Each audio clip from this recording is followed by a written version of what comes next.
much better than when you saw me yesterday. Oof, that was rough.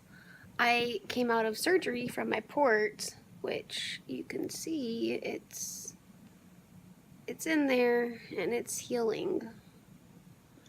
Yeah, it was about, so normally it's about a half an hour surgery that it takes.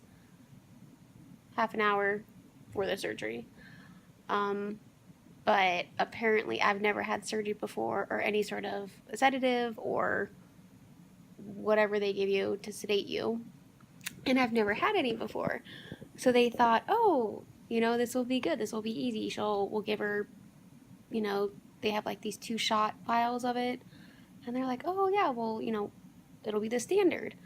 So anyway, long story short, they had to drug me over 3 different times with 3 different drugs.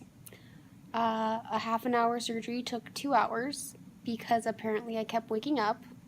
I don't really remember it. I didn't feel any pain at the time.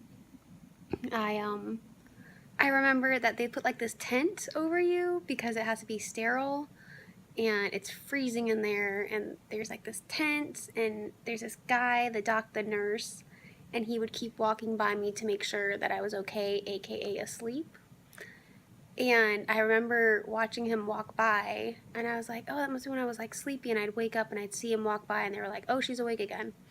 But I don't remember hearing anything. So that was kind of, I'm trying to remember it, but that's the best that I can do right now. Downstairs for like 2.5, 3 hours. Came back upstairs. I was pretty much out of it until this morning.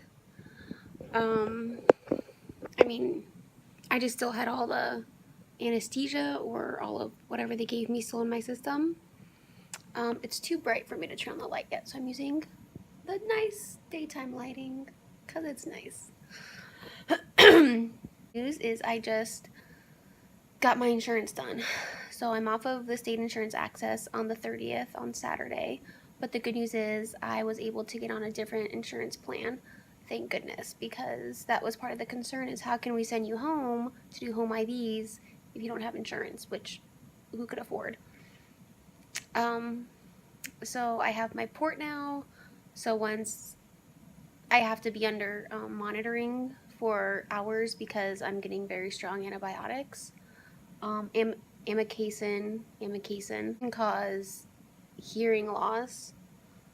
So I had to be under observation for that yesterday. Luckily, I did great. I'm giving Sedona the credit for that because we went up there, me and my mom and Jasper, and I meditated and I centered myself and I, just like hoped and prayed and sent all these good wishes out, and I knew whatever was in my highest and best good would happen and that I would be okay and I wouldn't be allergic to any of them. Oh, my arm's killing me. Sorry, right side. Still really sore. And I did amikacin yesterday. Then I had surgery. I came back in here. They accessed my port almost right away when I got back up from surgery. So that was kind of painful and shocking.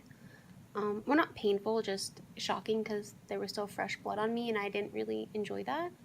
I was here at the time and they made her wait outside because they had to be sterile, but she was masked and everything because I'm kind of in isolation. Because of the bugs that I'm growing in my lungs, which sounds weird. They're not bugs, they're bacteria or fungus or fungi. And one is Mycobacterium avium complex, Pseudomonas, Mycobacterium abscesses. I don't think I'm growing staph right now or nocardia, but I have in the past. The thing with Mycobacterium abscesses is that it's extremely,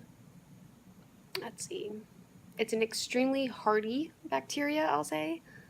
So it's very difficult to like penetrate its walls and kill. And it's just a hard one to treat in general because it's pretty much immune to almost everything except from amikacin, which is very strong.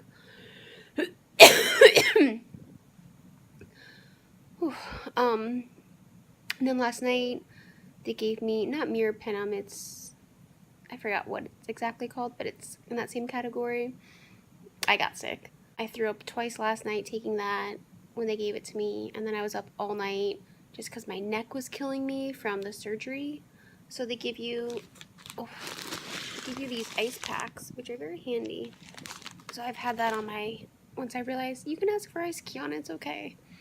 I had my neck iced because it's stiff, because when you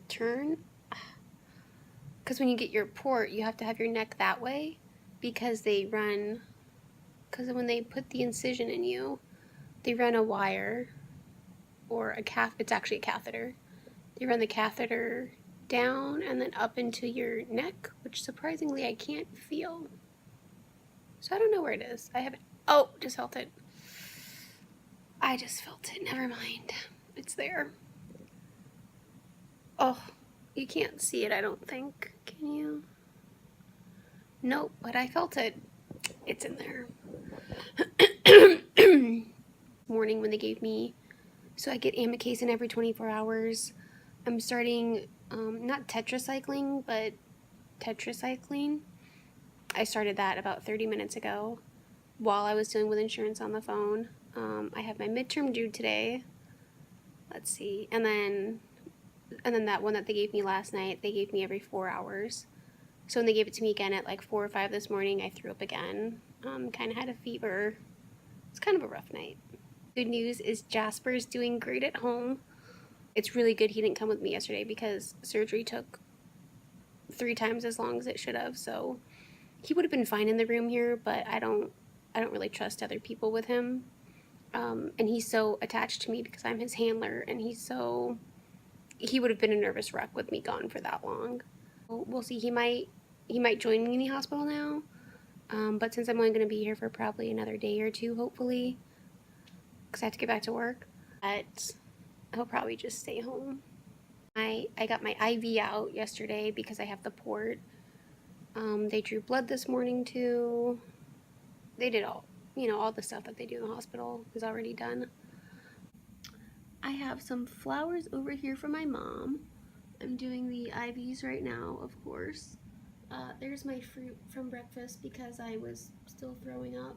And then I made some tea. Plus my mom got me that hot water heater over there. So I can have hot tea or whatever anytime I want. And now I'm just working on some homework because I have a midterm due today.